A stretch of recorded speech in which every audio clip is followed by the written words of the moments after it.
Wrestling has more than one royal family.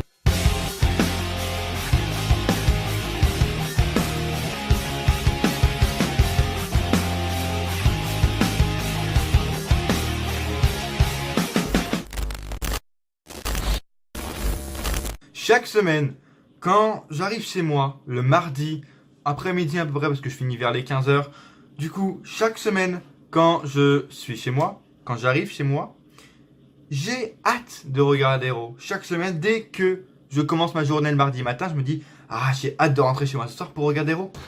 Parce que je me dis, il peut se passer des trucs, tu vois, l'alliance, enfin, McIntyre, Ziggler, j'adore, avec le Shield, etc., ça peut être pas mal. Comme je vous le dis chaque semaine, tout ça n'est que ruse, mascarade et manipulation, mais en réalité, c'est hyper bien quand même leur truc. Si on enlève Roman Reigns et si on enlève le fait que c'est tout pour Roman Reigns, en vrai, c'est hyper badass la rivalité. Donc je me dis, ouais, ça va être bien, ça va être super et tout, on aura des bons trucs et tout.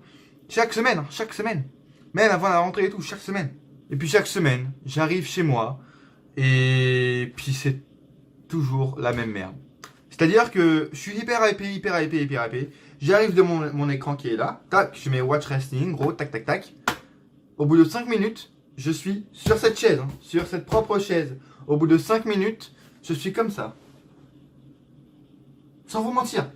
Je suis en mode... vous voyez, je pose mes pieds là, et je me suis comme ça. Genre en mode... Tu vois, je suis en mode déprimé et je me dis putain, mais comment ils peuvent faire autant de merde? Tu vois ce que je veux dire?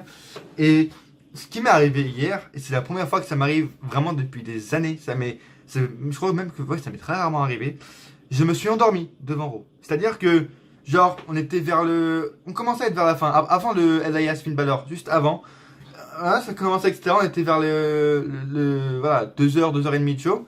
Puis là, je commençais à hop, j'étais comme ça, là, j'avais mes pieds encore ici, etc. Et puis j'étais comme ça. Hop. Pendant le match Elias Finn Balor, alors là, fallait plus me rattraper, fallait plus m'appeler. Pendant le Elias Finn Balor, j'étais tout comme ça. Je me suis réveillé à la fin, j'ai vu, oh là, Finn Balor a peut-être gagné par roll-up, oui, oh là, d'accord, oh là, Finn Balor a une victoire, très bizarre, bref. Et je me suis endormi devant le show du coup. Et à partir de la fin, donc quand Braun Strowman est revenu, j'ai commencé à me réveiller, tu vois, mais... voilà, pendant du début de la 3e heure de show jusqu'à à peu près la fin, j'étais... Et ça fait des semaines, qu'est-ce que je dis comme je vous l'ai dit avant, des années que ça m'était pas arrivé, vraiment. Donc, là, vraiment, je me dis, et c'est complètement logique, que je commence à arriver à saturation. Vraiment, je commence à être usé de ces bookings. Je commence à être usé que tout soit pour Roman Reigns. Je commence à être usé que aucune superstar ne soit bien utilisée. Je commence à être usé de ce booking. Je commence à être usé de Vince McMahon. Vraiment. Et quand tu t'endors devant un show, c'est qu'il y a un problème. Ce soir, il y a vraiment eu un problème. Je suis usé. J'en ai marre. Vraiment, j'en ai marre de me taper chaque semaine la même chose. J'en ai marre de me taper chaque semaine. J'attends quelque chose chaque semaine. J'ai hâte d'être devant Raw, même si c'est de la merde. Je suis fan de catch, donc du coup je me dis, cette semaine ça va être bien et tout et tout. J'en ai marre de chaque semaine être déçu. J'en ai marre de chaque semaine me dire putain mais non mais comment vous pouvez faire ça? C'est pas possible. Parce que ce soir, c'était comme toutes les autres semaines, mais bon, on n'a pas eu de cadeau ce soir. Vraiment, je refais le tour pour voir ce qu'il y a eu de bien, mais on commence avec un segment Strowman, McIntyre, Ziggler. D'ailleurs, McIntyre, pourquoi il fait ça? Le mec est le main event, le mec est le futur champion universel de la compagnie. Et il est le sbire, il est le bras droit de Braun Strowman. Mais tu te fous de ma gueule, tu te fous réellement de ma gueule. Je veux dire, Drew McIntyre a plus d'avenir en tant que champion que Braun Strowman. À un moment donné, remets les choses dans leur contexte, remets les choses dans leur bonne place.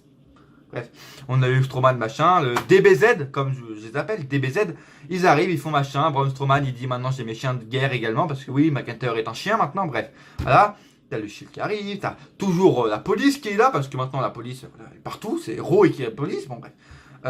Ensuite, on a Nikki Bella avec Riot Squad, etc. Bon, un petit squash pour Riot Squad, ça fait toujours pas de mal, hein. Nikki Bella, elle est pas nulle sur un ring, mais je veux dire, non, j'arrive pas à m'intéresser et à m'attacher aux Bella Twins.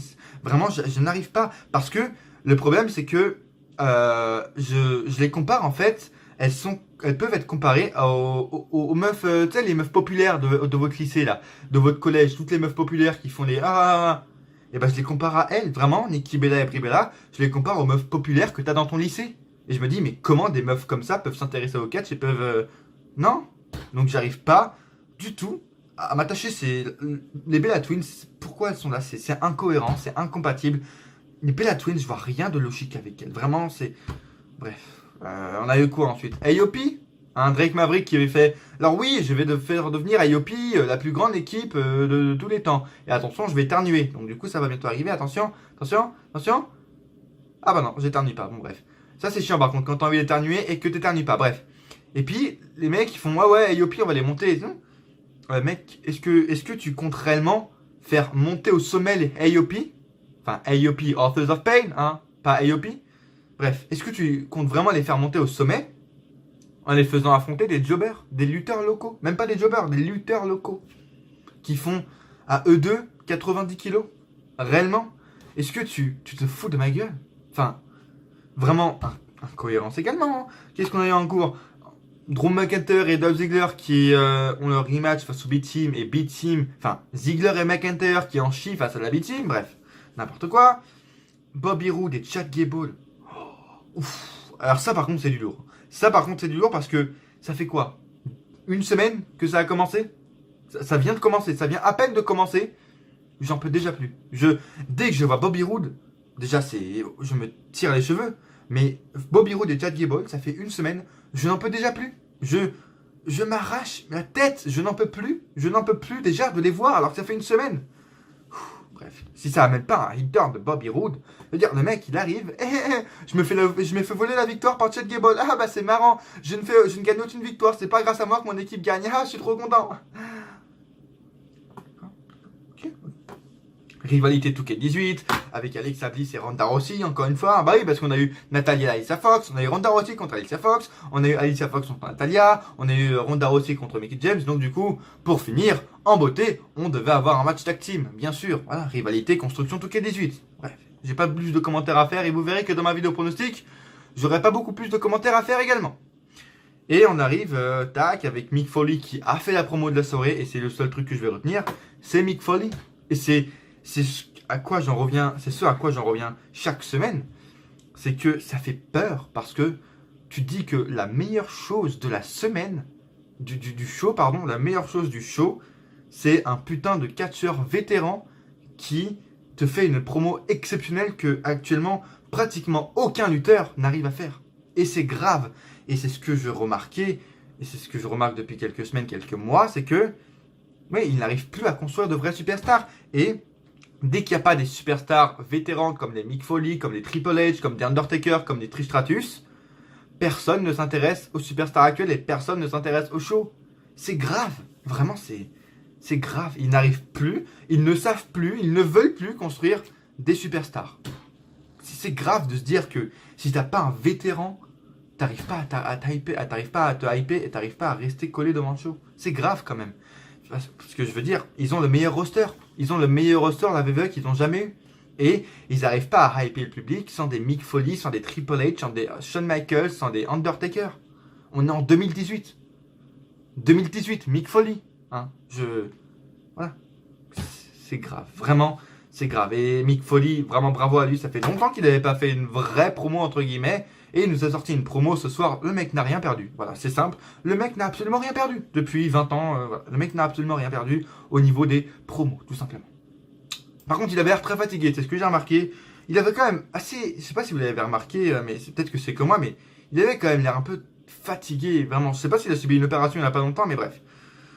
Voilà, je suis blasé. Je suis vraiment blasé de ce Monday Night Raw, de ce show. La cerise sur le gâteau, le comble, c'est qu'on a vu pendant le show que Monday Night Raw a été nominé pour le meilleur show TV de l'année. Oui, c'est vrai, c'est vrai. À un moment, on a eu un truc, là, les E-People's Awards, c'est pas quoi. On a eu Nikki Bella, d'ailleurs, qui a été nominée comme meilleure superstar télé-réalité de je sais pas quoi. Nia Jax, qui est par là, qui traîne. Hop, Nia Jax, qui se cool dans... Hop, voilà. Et t'as Monday Night Raw qui est là devant des gros shows. T'as Monday Night Raw qui est là en mode est-ce que c'est le plus gros show de l'année, le meilleur show TV de l'année? Enfin, Je veux dire, est-ce que... Non, enfin, la blague, bonjour, c'est une blague, voilà, c'est une vraie blague.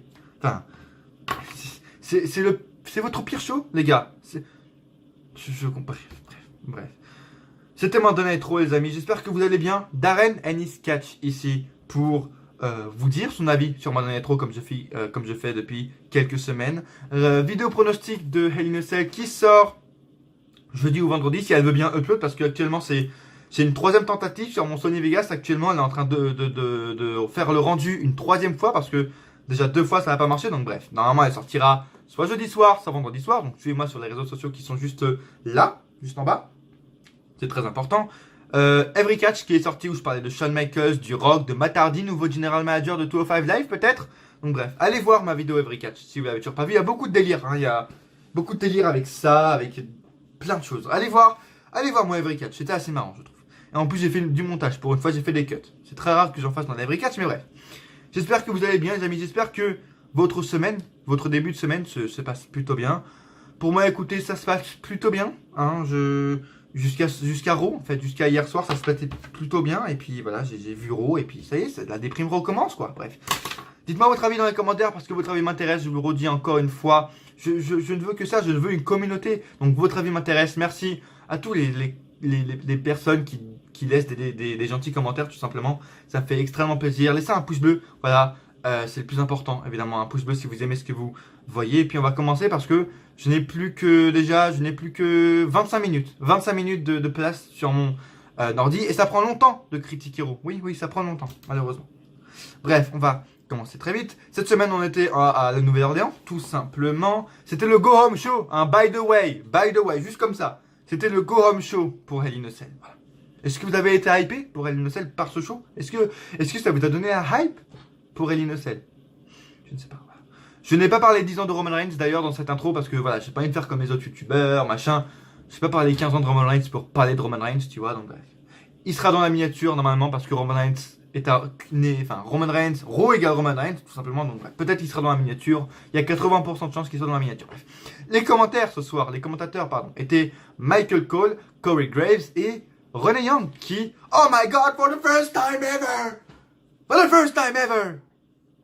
pour la première fois de l'histoire, eh bien, Renee Young est la première commentatrice féminine en full time, tout simplement. Maintenant, Renee Young sera chaque semaine aux commentaires d'Euro, tout simplement. Excusez-moi pour ma coupe, je sais, c'est de la merde, bref. Excusez-moi. Donc bref, bravo à Renee Young, en tout cas, bravo à Renee Young, mais encore une fois, t'aurais pas eu la révolution féminine, t'aurais pas eu tout ça, Vince en serait contrecarré les coups de Renee Young, tout simplement. Bref. Le jeu commence, comme je vous l'ai dit tout à l'heure, avec DBZ qui arrive sur le ring. Tout le monde parle, voilà, ils montrent ce qu'ils ont fait la semaine dernière au Shield, qu'ils se sont fait arrêter, etc. Encore incohérent, hein, je comprends toujours pas pourquoi. Parce que dans le catch, maintenant, t'as plus le droit de frapper, à ce qui paraît. Enfin, je veux dire, tout le monde, comme l'a dit Seth Rollins, à un moment donné, Seth Rollins a fait une interview, a parlé à Baron Corbin, et il a fait... C'est ça le catch, en fait. Il y en a qui viennent, qui attaquent, qui repartent, qui attaquent, et qui repartent, et qui rattaquent. Et nous, on n'a pas le droit. Et c'est ça, c'est... Où est la cohérence dans ce truc? C'est du catch. C'est du catch. Et t'arrêtes quelqu'un parce qu'il a frappé un autre. Je pige pas ton délire, vraiment. Mais encore une fois, tout ça n'est que ruse, mascarade et manipulation. Pourquoi ils font ça? Ils font ça qu'au Shield pour que Roman Reigns soit apprécié. Tout simplement. Voilà pourquoi ils font ça. C'est simple. Je sais que vous l'avez compris, mais c'est ça qui est chiant. Ils font ça parce que c'est le Shield. Et ils font ça qu'au Shield. Et on rentre dans leur truc en plus. Parce que regardez, je m'énerve parce que c'est incohérent. Et c'est pour ça. Et donc on rentre inconsciemment dans leur jeu. Malheureusement de soutenir le Shield. Entre guillemets soutenir. Bref. Ils arrivent bien à leur truc. Ils arrivent bien. Ils sont beaux. Au niveau stratégie, ils sont assez bons. En même temps, c'est la WWE. Bref. Là, après, on a Braun Strowman qui dit que Roman Reigns a ses sbires. Maintenant, moi aussi, j'ai mes chiens de guerre. Machin. Et après, de là, il y a le Shield qui arrive. Et t'as tous les heels. Voilà. Comme la semaine dernière. T'as des mecs qui sont fait défoncer par Braun Strowman. J'entends par là Kevin Owens. Voilà, le mec revient au bout d'une semaine pour aider Braun Strowman, l'homme qui a voulu le suicider. Et l'homme, pourquoi le mec a dit I quit, a dit je démissionne. Mais bref. Voilà, le mec revient. Incohérence. Tous les heals, encore une fois, tout ça n'est que ruse, mascarade et manipulation. Tout ça n'est que pour Roman Reigns. Tous les heals, enfin, je veux dire, waouh quoi. Il y a même des mecs de 205 Live, il y a même Drew Gulak qui vient, mais qu'est-ce qu'il fout là? Mike Ellis, des mecs qu'on voit jamais et qui viennent pour Roman Reigns. Des mecs de 205 Live, est-ce que vous vous rendez compte? AOP qui, Akam et Rezar qui viennent aider Braun Strowman. Non, vraiment, je ne piche pas. Vraiment, mettre tous les heals pour une seule rivalité, je ne piche pas. Je ne vraiment piche pas du tout. Tac, t'as Drew McIntyre qui arrive juste avant également qui dit qu'il va détruire The B-Team. Donc le Shield arrive et comme je vous l'ai dit, ils sont attaqués par tous les heals du ring. Ils arrivent à les détruire parce ils viennent avec du public, tout simplement ils viennent du public, ils arrivent avec des sortes de... Je sais pas comment on peut appeler ça, ouais, des grosses bouts de bois, tout simplement. Ils arrivent à défoncer tous les heals. Et t'as DBZ qui part comme ça juste avant de se faire littéralement niquer. Et le Shield ensuite, quand on les retrouve dans les coulisses, essaye d'argumenter avec les policiers et les flics leur demandent de lâcher leur bâton. Et le Shield est énervé et Roman Reigns est énervé et oulala, attention. Hein. Ouais. Encore une fois, passons à une... je sais pas comment appeler ça. Nikki Bella affronte Ruby Riott. Voilà. Est-ce que Ruby Riott a besoin d'être niqué par Nikki Bella? Hein, comme je vais vous le dire en avant-première, mais c'est ce que j'ai dit dans ma vidéo pronostic. Bella is Michto number one. Voilà, c'est ça. Bella et Bella sont des Michto. Elles ne viennent que s'il y a un truc au bout, elles ne viennent que s'il y a de l'or et de l'argent au bout du compte. Est-ce qu'elles étaient là quand il y avait la révolution féminine? Est-ce qu'elles étaient là quand t'avais pas un pay-per-view seulement pour elles? Est-ce que elles étaient là quand on leur a pas dit, quand on leur disait c'est pas toi qui auras la spotlight? Est-ce qu'elles étaient là quand on leur a dit que c'est pas elles qui allaient être championnes? Non. Elles ne sont là que pour l'or, que pour l'argent. Je suis désolé de dire ça, mais c'est la réalité. En tout cas, la WWE, c'est ça. Et peut-être que c'est pas elle en vrai, même. La WWE les fait passer pour des michtos. Je suis désolé de vous dire ça. Bon. Nikki Bella est meilleure que Brie Bella, on va pas se le cacher. Elle arrive au moins à faire des suicide dives. Elle arrive au moins à vendre des coups de pied, elle, mais bon. Nikki Bella gagne son match, évidemment. T'as Riot Squad qui part ensuite. Voilà, bref. Riot Squad également, pourquoi ça a été créé. Toujours aucune explication, by the way, de pourquoi Ruby Riott c'est associé à Sarah Logan et à Liv Morgan. Toujours aucune explication, mais bref. Voilà. On présente ensuite une vidéo entre la rivalité entre Triple H et Undertaker. Drake Maverick arrive ensuite avec les Authors of Pain qui détruisent des lutteurs locaux. Hein. Drake Maverick a envie de faire monter au sommet AOP en affrontant des mecs de 50 kilos. Mais bien sûr, mais bravo. Après, moi, je suis pas contre, en réalité. Je suis pas contre l'association AOP Drake Maverick parce que tu vois, Drake Maverick, en fait, c'est entre guillemets légitime parce que le mec est en train de diriger un show qui s'appelle 205 Live. Donc, le mec connaît les trucs, etc. Il a peut-être des contacts, etc. Donc, en réalité, c'est assez légitime qu'ils veulent pousser une équipe au sommet. Mais mec, tu fais rien avec. En réalité, Donc, moi, je laisse couler, en fait. Je vais pas dire de négativité, mais... Mec, si chaque semaine ils avons des lutteurs locaux, c'est pas comme ça qu'ils vont aller au sommet. Hein. Bon, bref. Dites-moi votre avis d'ailleurs. Est-ce que vous aimez l'association Drake Maverick et AOP? Moi, pour l'instant, j'en pense rien. Je vais vous avouer. Je comprends toujours pas pourquoi Drake Maverick n'arrive pas en costard. Pourquoi il arrive avec leur tenue de AOP qui est 15 fois trop grand pour lui. Bref. Ça, je comprends toujours pas, mais. Voilà, je laisse faire le temps. On verra ce qui va se passer par la suite. On ne sait pas. Peut-être que ça va être bon. Peut-être. On ne sait pas. Tac tac. On a Triple H ensuite qui arrive en limousine dans les coulisses et qui passe devant les flics et il arrive dans le ring et voilà, très bonne promo de Triple H. Je vais pas vous la faire maintenant parce que j'ai pas le temps, j'ai pas assez de place, bref. Allez l'écouter, il dit juste voilà, il est en train de vendre son match face à l'Undertaker, il a un peu redit ce qu'il avait dit il y a 2 semaines, donc bref. Pas très intéressant, mais c'est quand même Triple H et c'est quand même regardable, on va pas se le cacher. Hein, bref. D'ailleurs, j'ai bien aimé. Pendant ce Monday Night Raw, on a eu des belles promos, des bonnes promos entre les gros matchs de SmackDown qu'il y aura à Hell in a Cell. Par exemple, on a eu une bonne promo entre Jeff Hardy et Randy Orton. On a eu une bonne promo également pour la rivalité, pour le match Charlotte Flair Becky Lynch. Vraiment, j'ai bien aimé ces petits trucs comme ça qu'on a eu du côté de Raw ce soir. Enfin, lundi soir pour le coup, parce que je tourne cette vidéo, on est mercredi. Donc bref, j'ai bien aimé ces petits trucs comme ça. Voilà. C'était un petit truc pour vous dire qu'est-ce que j'ai aimé, parce que bon, faut bien relever des trucs qu'on aime, hein, parce que là, il n'y a pas grand chose pour Raw. Hein, donc, voilà. Même à Raw, on relève des trucs de SmackDown, tu vois, c'est bas le niveau. Tac. On a ensuite le rematch entre McIntyre Ziggler et The B-Team. McIntyre et Ziggler conservent, heureusement. Ils en chient quand même face à B-Team, hein, voilà. McIntyre qui en chie, bref. Complètement. Voilà. Et à la fin du match, on a Rollins et Ambrose. Alors, il faudra juste m'expliquer. On a Rollins Ambrose qui arrive et qui attaque McIntyre et Ziggler. Mais faudra m'expliquer. Enfin, faut vous caler dans un truc en fait. C'est ça que également l'illogisme de la WWE, c'est le Shield. Ils sont Shield, mais pas par moment. Tu vois, c'est là le Shield. Seth Rollins et Dean Ambrose sont en tenue du Shield et arrivent avec la musique du Shield. Quand ils sont avec Roman Reigns. Par contre, quand ils sont que eux deux, ah bah ils arrivent avec leur musique, avec leur tenue. Les gars, à un moment donné, le Shield, quand il est le Shield tout le temps. Quand le Shield est réuni, c'est pour tout le temps. C'est pas pour un segment. Après, ils reviennent, ils sont pas en Shield. Et après, à la fin du show, ils reviennent et ils sont en Shield. Non, le Shield, c'est tout le temps. Et en plus, je dis ça parce que ça peut être bénéfique. Rollins et Ambrose, avec leurs personnages, c'est des mecs voilà, qui se battent, etc. Mais en mode Shield, les mecs sont des putains d'armes de guerre, sont des putains d'armes de guerre, c'est ça, ils sont des putains de tanks en mode Shield. Tu vois, ils sont imbattables, ils ont l'esprit d'invincibilité en mode Shield, tu vois, encore plus que leur gimmick avec voilà, leur gimmick de lunatique, etc. Donc bref, ça c'est un truc que je comprends pas. C'est voilà, Rollins et Ambrose sont Shield, mais par moment. Et ça me dérange. Vraiment, ça me dérange. Vous êtes Shield tout le temps ou jamais. Faut savoir, vraiment, c'est soit un des deux. Ça peut pas être les deux, tu vois. Je vais voir un coup avant de passer.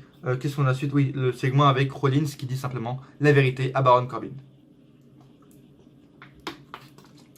Ça, c'est moi qui bois la concurrence, by the way. C'est moi qui. Ça, c'est. Là, tu vois la concurrence, elle baisse. Tu vois. By the way, bientôt, je serai au sommet du YouTube Catch français. Bon, et on a ensuite Rollins et Ambrose qui arrivent et Baron Corbin qui leur fait bon écoutez les gars, c'est pas bien d'attaquer McIntyre et Ziggler, vous allez être arrêtés sinon. Et là t'as Rollins qui nous sort un truc qui est logique, normal et complètement compréhensible en fait. Il fait pourquoi nous on a arrêté? Pourquoi McIntyre et Ziggler et Strowman ne sont pas arrêtés? Alors que par exemple Braun Strowman a tenté de suicider Kevin Owens. T'as DBZ qui chaque semaine détruisent le Shield et qui ont blessé Seth Rollins, etc. Donc pourquoi nous on a arrêté et pas eux? Et c'est logique, pourquoi il n'y a que les flics pour le Shield? Et qu'est-ce qu'il répond? Les menaces, tac. Qu'est-ce qu'il dit encore? Il devrait être rempli un rapport de police avant. Rollins présente un shérif de la ville, d'ailleurs à Baron Corbin, il dit qu'il va l'arrêter pour sa fausse arrestation de son rapport de police ce lundi dernier, tout simplement. Le shérif commence à lire les droits de Corbin, Corbin l'arrête et dit qu'ils vont discuter en privé pour trouver une solution. Ambrose et Rollins quittent le bureau de Corbin avec un grand sourire. Rollins dit qu'il n'avait plus besoin de déposer plainte contre Corbin et Rollins remercie le shérif pour son aide, tout simplement. Donc voilà.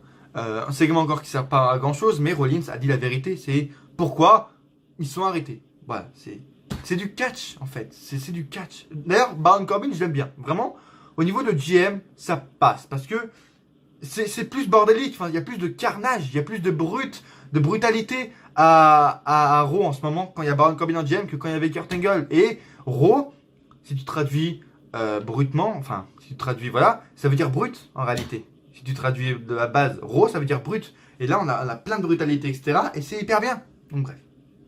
C'est Baron Corbin qui peut rester GM, il n'y a pas de souci, moi je suis d'accord, pourquoi pas. Bref. Ah oui, oh là là. Oh putain. On arrive au segment de Kevin Owens. Hein. Vous comprenez pourquoi je suis assez désemparé. Bref. Donc là, on a Tyler Breeze. Non, Kevin Owens qui est sur le ring d'abord, qui arrive. Et d'ailleurs, qui attend 15 ans. Parce que le mec, quand il arrive, il a même pas le droit à son entrée. Et en plus, pendant qu'il arrive, t'as le segment Rollins, Ambrose et Corbin qui dure 25 minutes. Donc le pauvre Owens, il doit encore attendre, il a même pas son entrée. Donc bref. Voilà, c'est n'importe quoi. Owens n'a même plus son entrée maintenant. Et on voit qu'il va affronter Tyler Breeze. Et quand Tyler Breeze arrive sur le ring, il l'attaque et il fait une putain de grosse powerbomb sur l'apron du ring comme il avait fait à Bobby Lashley la semaine dernière. Et il dit tout simplement oui, je vous avais dit il y a 2 semaines, je vous avais dit que j'avais démissionné. Oh bah non, en fait c'est bon, Baron Corbin m'a rappelé, il m'a bien sucé la queue, et puis c'est bon. Voilà, merci, au revoir. Pardon, excuse-moi. Dis pas je crois qu'on a raté un épisode en fait. Je crois qu'on a. D'accord, alors le mec se casse et juste parce que Baron Corbin lui dit quoi? Baron Corbin lui dit oui, tu seras plus arrêté. Genre tu peux faire ce que tu veux quand tu veux, tu seras plus arrêté. C'est bon, ça passe. Par contre, tu te fais défoncer chaque semaine par Braun Strowman, il s'en bat les couilles. la logique, bordel. T'as Kevin Owens. C'est Kevin Owens, mec. Là, t'es en train de booker Kevin Owens. C'est l'un des plus grands catcheurs que t'as actuellement à Monday Night Raw. C'est un des meilleurs catcheurs. Au niveau in-ring, mais au niveau promo, au niveau de tout, c'est un des meilleurs catcheurs. Et tu lui donnes cette merde comme booking. Parce que c'est de la merde. Le mec change David tous les jours. Le mec, il arrive, semaine d'après, tout va, il est sourire, semaine d'après, enfin... Le mec, il a une gimmick de mec incertain, de mec bipolaire, en vrai, c'est... Enfin, je comprends pas, vraiment, je comprends pas ce qu'il veut, où ils veulent en venir avec Kevin Owens, bref. Je suis déçu parce que Kevin Owens, à SummerSlam, comme je vous l'ai dit dans ma vidéo pronostic de SummerSlam, le mec aurait pu être champion universel. Vraiment, il aurait pu gagner face à Strowman et être champion universel. 3 semaines plus tard, voilà ce qu'ils en font. Voilà. Owens qui est bipolaire et qui, voilà, il se fait sucer par Corbin. Ah bah c'est bon. Merci, au revoir, bonne journée. En fait, j'émissionne pas du tout, hein, c'était un prank, c'était un gros prank. Oui, ok. Putain, on va vite là pour le coup parce qu'on arrive presque à la fin parce qu'il n'y a pas beaucoup de choses à dire. En même temps, il n'y a rien à dire. Vraiment, il n'y a rien à dire. Il n'y a rien à dire. C'est chaque semaine la même chose, c'est chaque semaine les mêmes. Bref. J'ai perdu où j'en étais. Tac. Oui. Et justement, après, on a Owens qui explique la raison de pourquoi il a attaqué Lashley. C'est ce que je vous avais dit, pardon, la semaine dernière. Il a attaqué Lashley parce que c'est Lashley qui a blessé et qui a envoyé à l'hôpital Kevin Owens, tout simplement. C'est ce que je vous avais dit, c'est complètement pas original. Pourquoi tu fais ça genre 2 mois après? C'est ça que je comprends pas. Le mec, il fait ça, mais 3 mois après. Genre, t'as Braun Strowman qui il va tuer Sami Zayn et Kevin Owens, il va réagir 7 semaines plus tard. Il va faire ah oui, au fait, tu sais que il y a 2 ans, t'as tué mon ami, c'est pas trop bien, t'as vu, donc je vais t'attaquer. Là, tu vois, c'est comme la philosophie. En ce moment, je suis en train de faire. Alors là, j'ai commencé la philosophie, je suis en terminale. Et ben, je suis en mode. Et ben, c'est pareil. Là, c'est pareil. Tu vois, c'est. Je comprends pas. Incompréhension totale. Passons à autre chose, encore plus pire. Bobby Roode et Chad Gable contre The Ascension. Un glorious loser. Putain, c'est. Glorious loser, c'est ça. T'as un putain de glorious loser, Bobby. Excuse-moi, c'est. Chad Gable, hein. Chad Gable, pas Baron Corbin. Chad Gable gagne contre The Ascension parce que Bobby Roode, le mec, est en mode ah, je me fais taguer. Oh bah, j'aurais dû gagner, mais bon, c'est Chad Gable qui gagne. Allez, c'est pas grave. Je suis avec toi. Bravo, Chad Gable. Trop bien. Ouais, on est des meilleurs amis du monde en 2 semaines. Super. Sinon, c'est quand tu tues en heel, en fait. Bref, pourquoi ils sont mis en rire? Oh, je comprends rien ce qui se passe actuellement. Je suis dans l'incompréhension pour tout. Pourquoi ils ont été en équipe? Pourquoi t'as Kevin Owens qui démissionne, qui revient? Pourquoi Drake Maverick est avec AOP? Pourquoi les Bella Twins? Je sais pas, je comprends pas ce qui se passe. Je comprends pas pourquoi Alexa Bliss, ils font passer Alexa Bliss crédible face à Ronda Rousey, je ne sais pas. Voilà, donc grosse transition de fou. C'est ça, ouais. Natalia et Ronda Rousey ensuite affrontent Alexa Bliss et Mickie James. Oh my god, originalité de ta mère, voilà. Construction tout K18. C'est qui gagne? Bah c'est Rousey qui gagne, c'est ça. Je crois que c'est Rousey qui fait taper Mickie James. Donc voilà, à la fin du match, t'as Alexa Bliss qui arrive, qui attaque Ronda Rousey et qui repart. Et Ronda Rousey reste debout. C'est ça. J'adore Ronda Rousey également, mais au niveau du selling, mec, au niveau du selling, je veux dire, comme je vous l'ai dit la semaine dernière, elle vend sur le coup et tu vois, elle peut se prendre, elle s'est pris un gros coup de pied dans le flanc, tu vois, elle est et Alexa Bliss s'enlève du ring, 2 secondes plus tard, elle est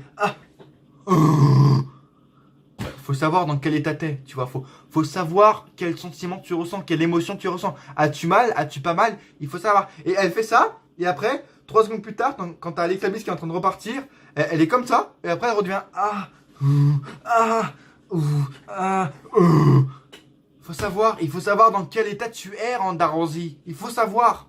Je t'adore, Ronda, mais je sais pas, vends bien en fait, parce que là c'est catastrophique. Je suis désolé, mais non, au niveau des attaques comme ça, non, c'est pas possible. Et en plus, le pire, c'est qu'avec Ronda Rousey, ils en font chaque semaine.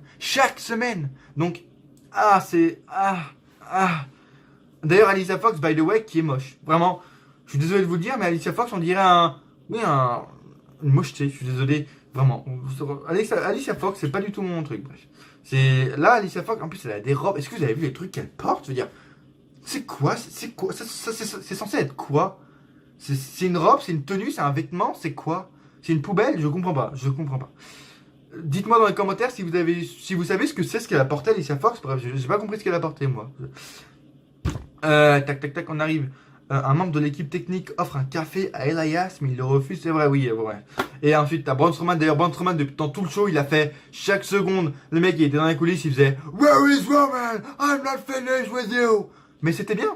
Ça apporte de l'intensité, tu vois. Braun Strowman, il est heel, mais il a envie de se fight. Et c'est plutôt pas mal. C'est plutôt pas mal. Donc, moi, j'ai bien aimé ces trucs comme ça, en mode Braun Strowman qui cherche Roman Reigns. Elias arrive ensuite sur le ring et c'était le vrai dernier segment de Monday Night Raw. Il joue de la guitare, etc. Encore une fois, il critique parfaitement la ville de la Nouvelle-Orléans, etc. Magnifique. Et là, t'as Mick Foley qui le coupe, qui intervient et qui le coupe tout simplement. Et il fait une promo magnifique, encore une fois. Je vais pas tout vous détailler parce qu'il faut la voir, encore une fois. Allez la voir, cette promo, elle était très bonne de Mick Foley. Et à la fin, il annonce que il va être l'arbitre spécial de Hell in a Cell. Oui, pourquoi? Comment? Mick Foley, arbitre spécial, j'en parlerai pas dans ma vidéo pronostic parce que mes vidéos pronostiques, j'ai tourné dimanche, donc du coup, on était encore pas passé, je ne le savais pas. Donc bref, je vais vous faire un pronostic, enfin, qu'est-ce que j'en pense? Maintenant, je vais vous en faire. Je sais pas. Oui. Je pense que c'est juste pour que. Je sais pas. Enfin, il y a des rumeurs qui disent comme quoi c'est juste pour faire passer Strowman en pure heel parce qu'il va faire un putain de power slam sur Mick Foley, etc. Ça m'étonnerait. Franchement, ça m'étonnerait fortement que Mick Foley accepte et que Vince accepte que Mick Foley se prenne un putain de power slam par Braun Strowman. Vraiment, ça m'étonnerait. Ça m'étonnerait. Mais bon. Ils seront capables de tout. Ils sont capables de détruire Mick Foley à plus de 65 ans pour Roman Reigns. Encore une fois, Mick Foley, ruse, mascarade et manipulation. Il vient pour Roman Reigns. Parce que, voilà, à Hell in a Cell, il va passer des trucs avec l'arbitre. T'as Braun Strowman qui va s'énerver contre Mick Foley. Donc, du coup, encore une fois, ça va attirer de la hit envers Braun Strowman. Et Roman Reigns va être encore acclamé. Encore plus acclamé, entre guillemets. Ruse, mascarade et manipulation. Je commence à en avoir marre.